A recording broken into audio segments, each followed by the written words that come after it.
Hello friends, previous lecture में हमने वहाँ तक पढ़ लिया था। अभी हम स्टार्ट कर रहे हैं कंसीडर एग्जाम्पल 1.6 से। तो देखते हैं एग्जाम्पल 1.6 में, consider three charges Q1 Q2 Q3 each equal to Q at the vertices of an equilateral triangle of side L.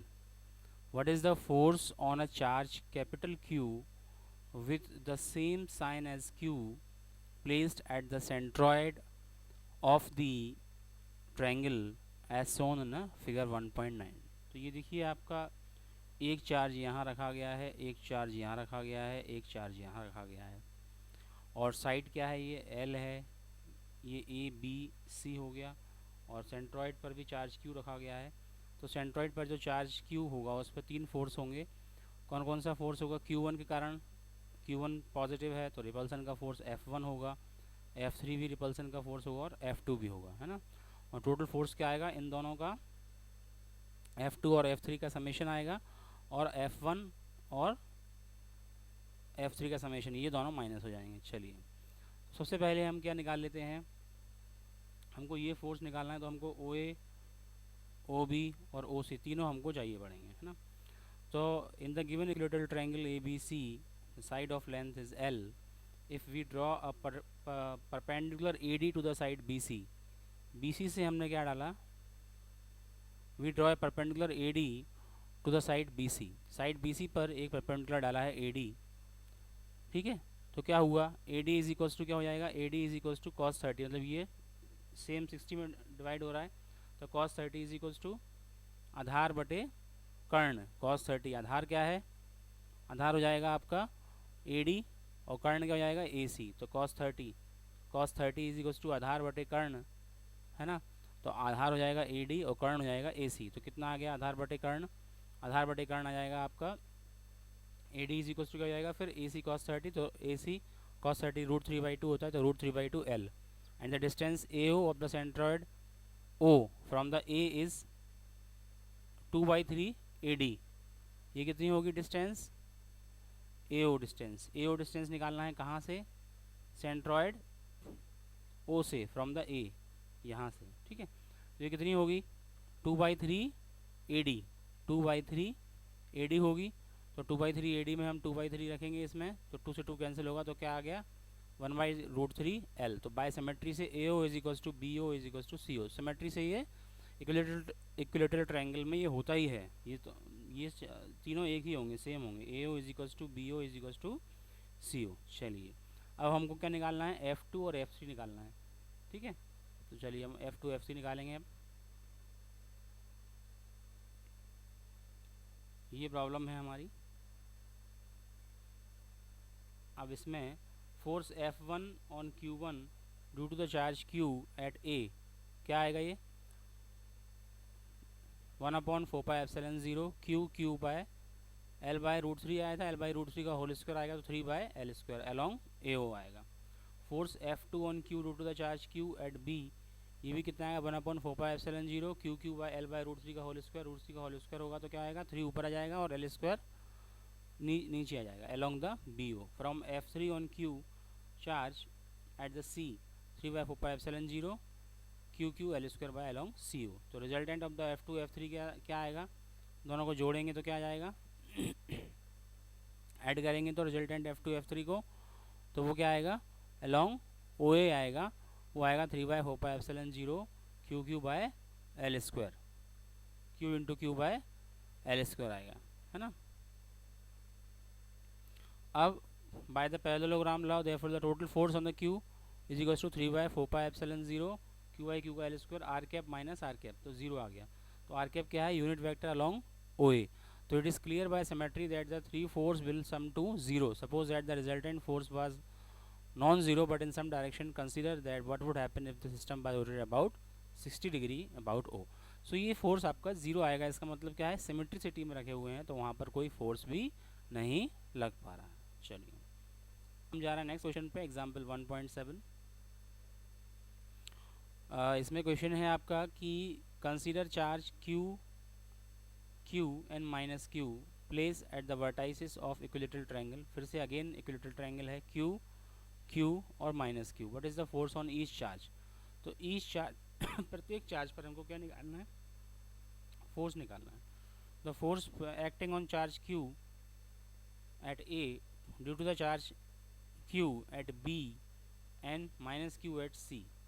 देखिए इसके कारण क्या होगा? फोर्स B के कारण, B पे जो चार्ज है उसके कारण जो फोर्स होगा वो होगा F12, और इसके कारण जो फोर्स होगा वो कौन सा फोर्स होगा? अट्रैक्शन का फोर्स होगा। वो कौन सा फोर्स होगा? F13। इन दोनों का रिजल्टेंट क्या आएगा? F1। क्या आएगा रिजल्टेंट? F1। चलिए तो अब हम क्या करते हैं, निकाल लेते हैं पैरेललोग्राम लॉ से। Total force F1 on the charge Q is given by F1 is equals to F total force F into R1, where R1 is the unit vector. R1 cap, the force of attraction or repulsion for each pair of charge has a same magnitude, तो F is equals to Q square upon 4 pi epsilon 0 L square, L distance है। and the total force F2 on charge Q at B as this F2 is equals to F R2 cap। उसी प्रकार से इस पर भी क्या आएगा? Q2 upon 4 pi epsilon 0। तो F1 आ गया, F2 आ गया, ठीक है। अगर F3 निकालेंगे तो वो कैसा होगा? ये तो आपका रूट से निकल आएगा दोनों का, ठीक है। F2 चलिए देखते हैं जरा।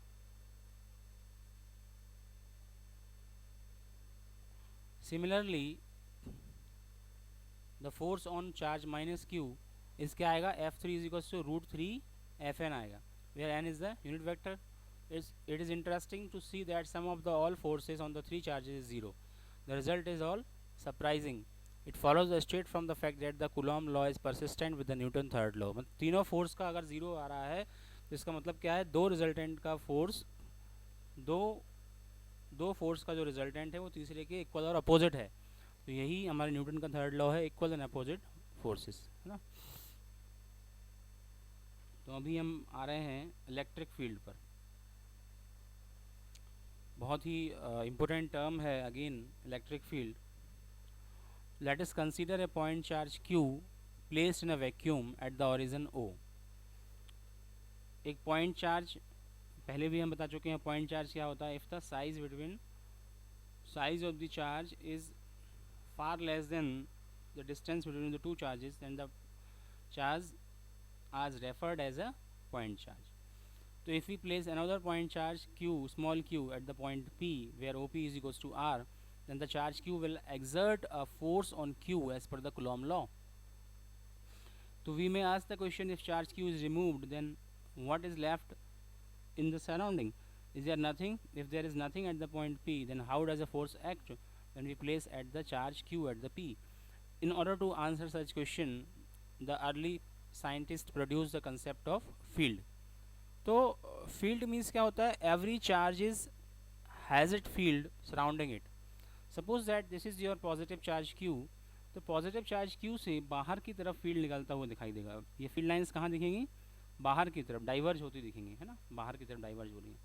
और नेगेटिव चार्ज Q से यही फील्ड लाइन कैसे आएंगी? अंदर की तरफ आएंगी, ठीक है।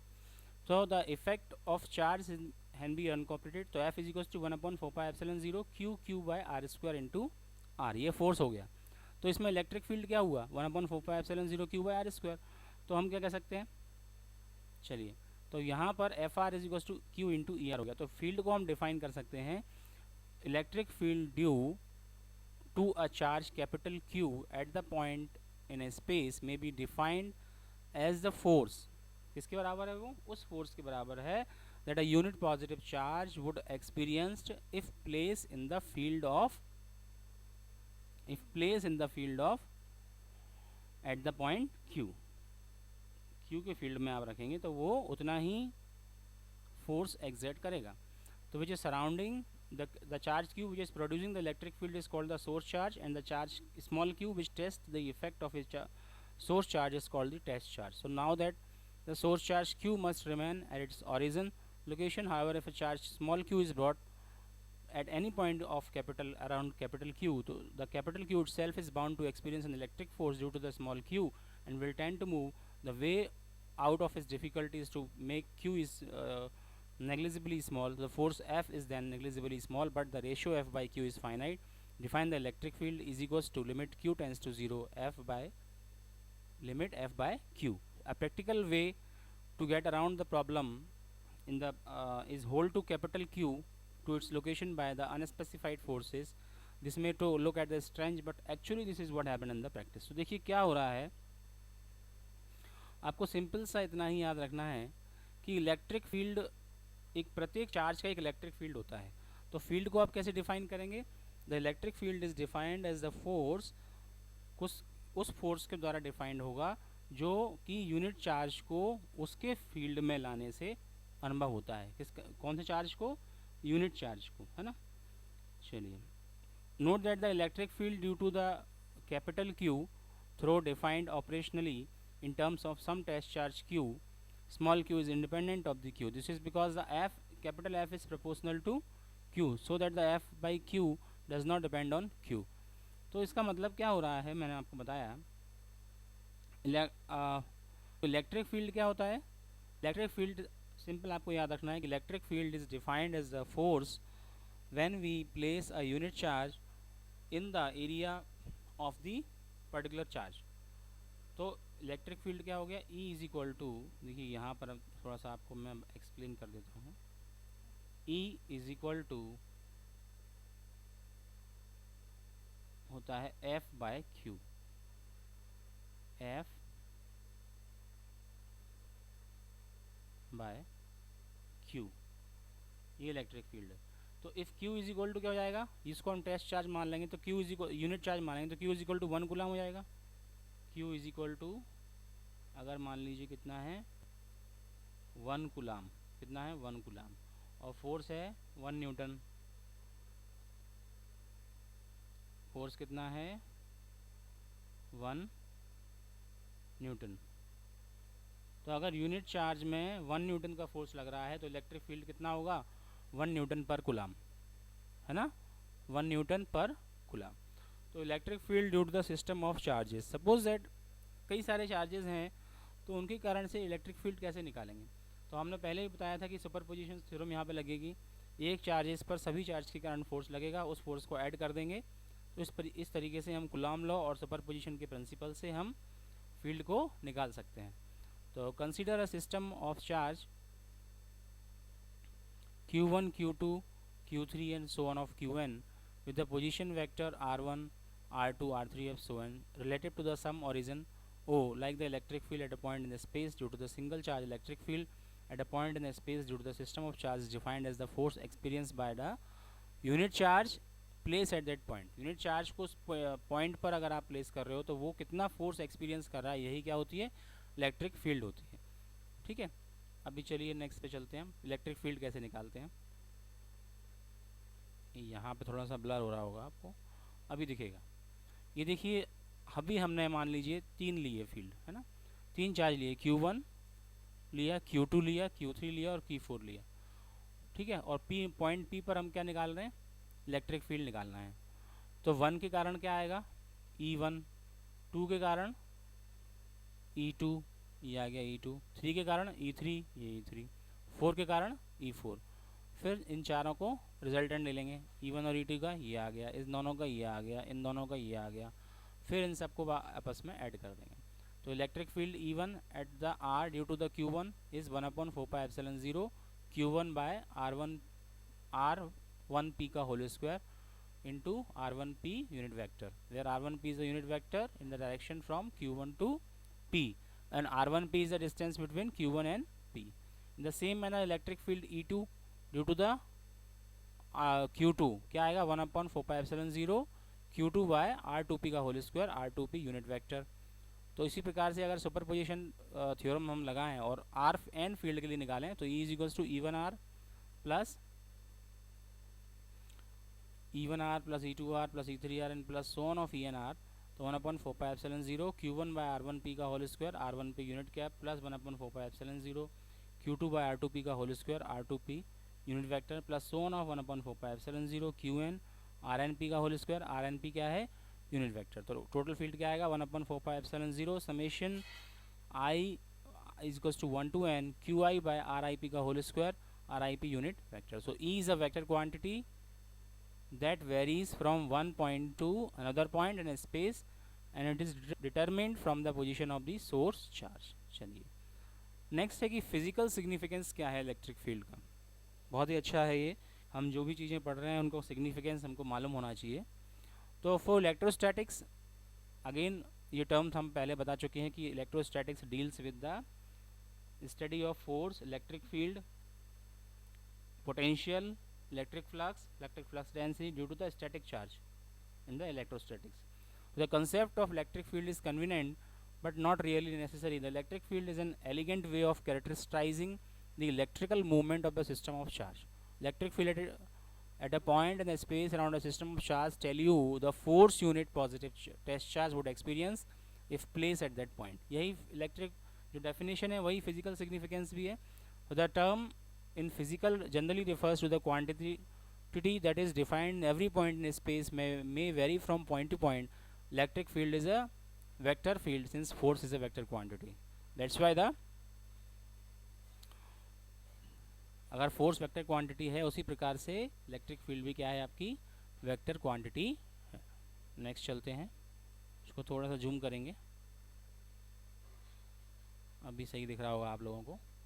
थोड़ा सा मैं इसको चलिए. The field picture is that the accelerated motion of the charge q1 produce the electromagnetic waves which then propagate with the speed of c reach q and cause a force on q2. The motion of field elegantly account for the time delay. Thus the given through the electric and magnetic field can be detected only by their effect force on the charge. They are regarded as a physical entities, not merely mathematical construct. They have an independent dynamics of their own. तो यहाँ पर हम electromagnetic waves के बारे में, अगर field charge moving हो जाएंगे, मूविंग चार्ज हैं, स्टैटिक चार्ज, मूविंग चार्ज अगर होंगे, कांस्टेंट चार्ज नहीं, अगर वो मूव कर रहे हैं, समय के साथ वेरी कर रहे हैं, तो फिर मूविंग चार्ज, अगर मूविंग चार्ज होंगे तो फिर इलेक्ट्रोमैग्नेटिक की बात हो जाएगी, है ना. अब ये न्यूमेरिकल प्रॉब्लम करते हैं 1.8. अब बहुत an electron falls through a distance of 1.5 centimeter in a uniform electric field of magnitude 2 into 10 to the power 4 Newton per coulomb. The direction of field is reverse, keeping its magnitude unchanged, and the proton falls through the same distance. Compute the time of fall in each cases. Construct a situation with the fall of free fall under gravity. चलिए solution क्या होगा. यहाँ पर आप field देख रहे हैं कैसा वर्ड, कैसा फील्ड है अपवर्ड. तो नेगेटिवली चार्ज इलेक्ट्रॉन पर कैसा फोर्स लगेगा, डाउनवर्ड फोर्स लगेगा, मैग्नीट्यूड ई इंटू ई का, where E is the magnitude of the electric field. तो एक्सेलरेशन क्या आएगा इलेक्ट्रॉन का, एक्सेलरेशन क्या होता है, एफ न्यूटन के सेकंड लॉ से अगर हम पढ़ें तो सेकंड लॉ में क्या होता है, एफ बराबर एफ इज इक्वल टू होता है M A, F is equal to M A. तो ए इज इक्वल टू क्या हो जाएगा, एक्सेलरेशन निकालना है ना हमको, तो ए इज इक्वल टू हो जाएगा क्या, F divide by M, force divide by mass. तो ये एक्सेलरेशन है. तो एक्सेलरेशन फोर्स कितना है, E into E divide by M E. अब निकालना है फ्री फॉल. अब फ्री फॉल कैसे निकालोगे, आपको टाइम निकालना है फ्री फॉल से. तो आप इक्वेशन लगा देंगे कौन सी, न्यूटन का जो आपका थर्ड इक्वेशन है मोशन की, वो कौन सी है, V square is equal to, second equation है ये शायद, यू स्क्वायर प्लस 2a(s). एक इक्वेशन ये है और एक इक्वेशन है s बराबर ut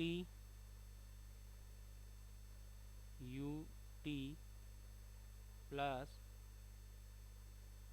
half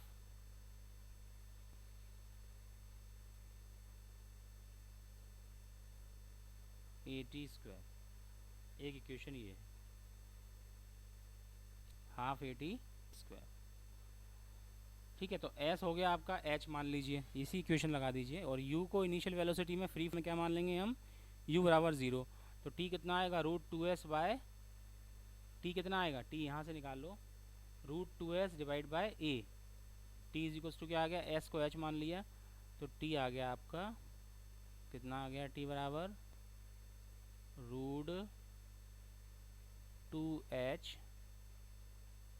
√2h divide by ए, ये आ गया √2h divide by A, electron के लिए ए ही लिख दिया, तो ये आ गया √2h डिवाइड बाय ए। तो अब ए का मान रख देंगे, ए का मान क्या था, E into E divide by M E, यहाँ से ये E into E divide by M E, तो ये मान रखा, सारी वैल्यूज़ हमको मालूम है, सारी वैल्यू की, तो यह कितना आ गया, 2.9 × 10⁻⁹ सेकेंड आ गया। तो इन फिगर 1.3 भी, अब यहाँ पर फील्ड कैसा रहेगा, यहाँ पर जो फील्ड है वो कैसा रहेगा, डाउनवर्ड है, फील्ड को चेंज कर दिया उन्होंने, तो प्लस से माइनस होता है फील्ड, तो फील्ड कैसा रहेगा, डाउनवर्ड। तो इस पर कैसा फोर्स लगेगा, डाउनवर्ड्स फोर्स लगेगा, किस मैग्नीट्यूड का लगेगा, ई का लगेगा, ठीक है। तो इसको रख दिया, अब इन सबको निकाल, इसको वैल्यू निकालेंगे कितना फॉल हो रहा है, इसको फिर से मैं थोड़ा सा जूम करूँगा, अब इसको निकालेंगे सॉल्व करके, तो ये आ गया 1.3। Thus the heavier proton takes a greater time to fall through the same distance. This is in basic contrast to the situation of free fall under gravity. ठीक है, अब यहाँ पर नोट दैट अगर आप एक्सेलरेशन निकाल रहे हैं तो एक्सेलरेशन कितना है, 1.9 मीटर पर सेकेंड स्क्वायर, जो कि 9.8 मीटर पर सेकेंड स्क्वायर से बहुत ज़्यादा है। तो इसलिए हमने ग्रेविटेशन नहीं लिया, क्योंकि ग्रेविटेशन कोई वैल्यू नहीं, जब एक्सेलरेशन इतना ज़्यादा है फ्री फॉल में, तो ग्रेविटेशन तो हम नेगलेक्ट कर सकते हैं ना, ग्रेविटेशन की फोर्स को, एक्सेलरेशन को हम नेगलेक्ट कर सकते हैं। अगला क्वेश्चन है 1.9, 2 पॉइंट चार्ज Q1 Q2, ये है Q1 ये Q2, ऑफ मैग्नीट्यूड 10⁸ और -8, मतलब ये पॉजिटिव है ये नेगेटिव है, respectively are place at 0.1 metre apart, 0.1 metre apart है। Calculate the electric field at the point A B C, तीनों पे निकालना है, कहाँ निकालना है, ए बी और सी। ए पर जब आप फोर्स निकालेंगे तो यहाँ पर आप पॉजिटिव चार्ज रखेंगे, तो ये इसके कारण से कैसा फोर्स लगेगा, E1A, इसके कारण से कैसा लगेगा, रिपल्सन का फोर्स लगेगा 1A, और Q2 पे कौन सा फोर्स लगेगा, Q2 के कारण से अट्रैक्शन का फोर्स लगेगा, वो कौन सा रहेगा, E2A, E2A, तो E1A E2A, ठीक है। तो ये electric field E2A at the A due to the negative charge Q2 points toward the right, वो भी राइट में रहेगा क्योंकि वो अट्रैक्शन का रहेगा, सेम मैग्नीट्यूड का रहेगा, तो दोनों ऐड हो जाएंगे, E1 E is equals to A point पर 1A + 2A, तो दोनों ऐड हो जाएंगे, इन दोनों को ऐड करेंगे तो 7.2 × 4, इसलिए E is directed toward the right हो गया, है ना। अब निकालेंगे हम EB, तो EB निकालोगे जब आप, तो 1 चार्ज के कारण लेफ्ट डायरेक्शन में रहेगा, और अट्रैक्शन ये, और इसके कारण ठीक कैसा फोर्स रहेगा, इस पर पॉइंट बी पर अगर आपको फोर्स निकालना है, ये 0.05 डिस्टेंस पर है, तो पॉइंट बी इसके कारण से कैसा रहेगा, इस डायरेक्शन में रहेगा, वो इस डायरेक्शन में रहेगा ना, दोनों क्या हो जाएंगे, ये माइनस हो जाएंगे। चलिए नेक्स्ट में देखते हैं,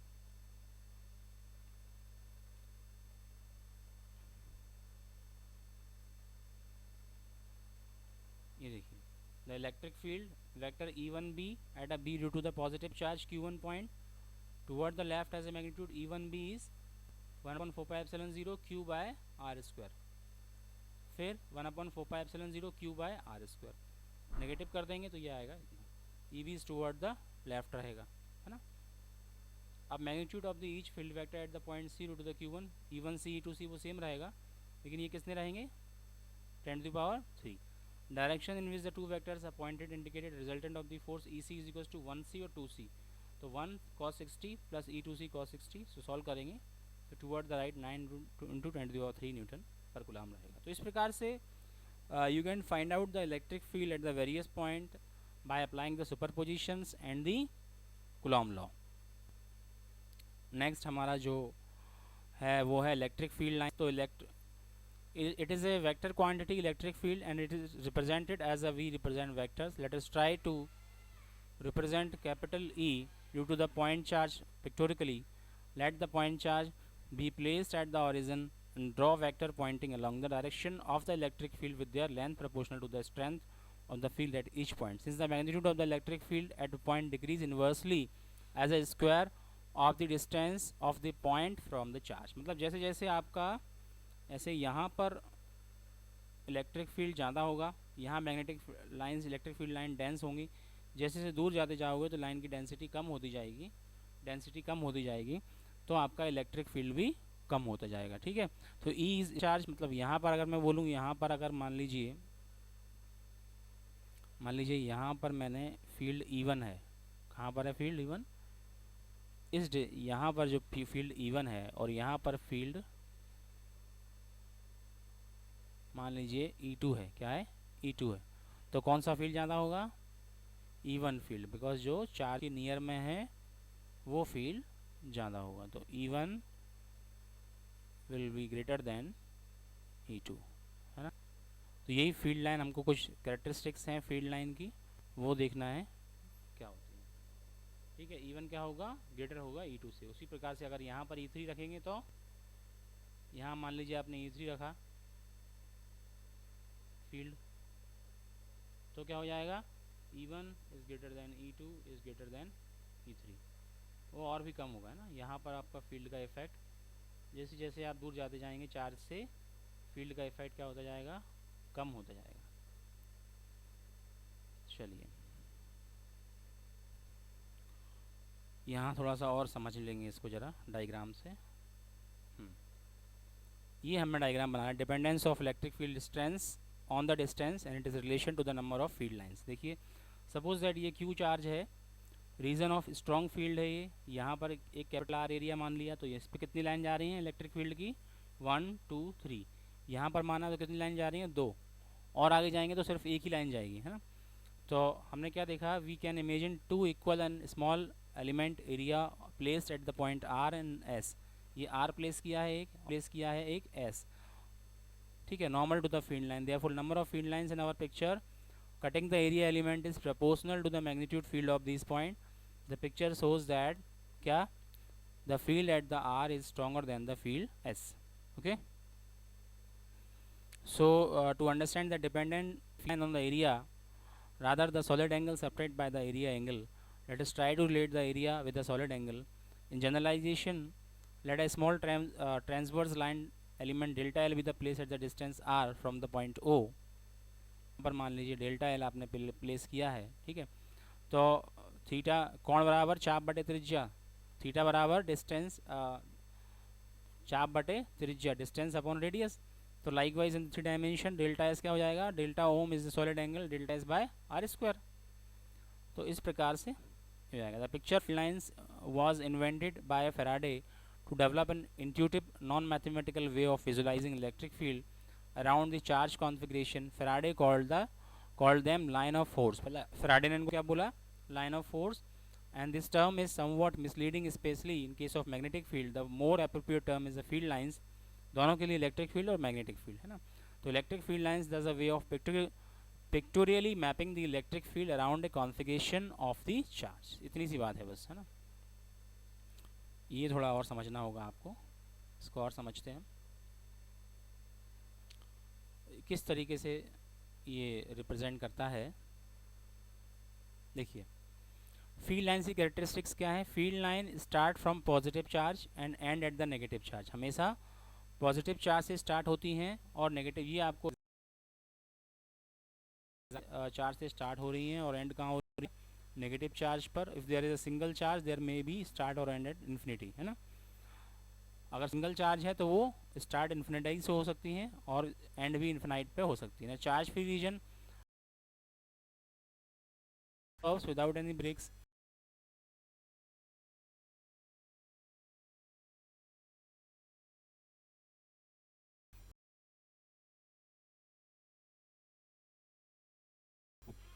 इलेक्ट्रोस्टैटिक फील्ड जो होती हैं कोई भी क्लोज लूप को फॉर्म नहीं कर, फॉलो फ्रॉम द कंजर्वेटिव करेंगे। अगर ये नेगेटिव क्यू की बात है ये पॉजिटिव डायरेक्शन की बात है। पॉजिटिव डायरेक्शन की बात है तो Q ग्रेटर देन 0 है, तो ये लाइन कैसी हो रही है, ये बाहर की तरफ डाइवर्जेंट के लिए इनवर्ट होंगी।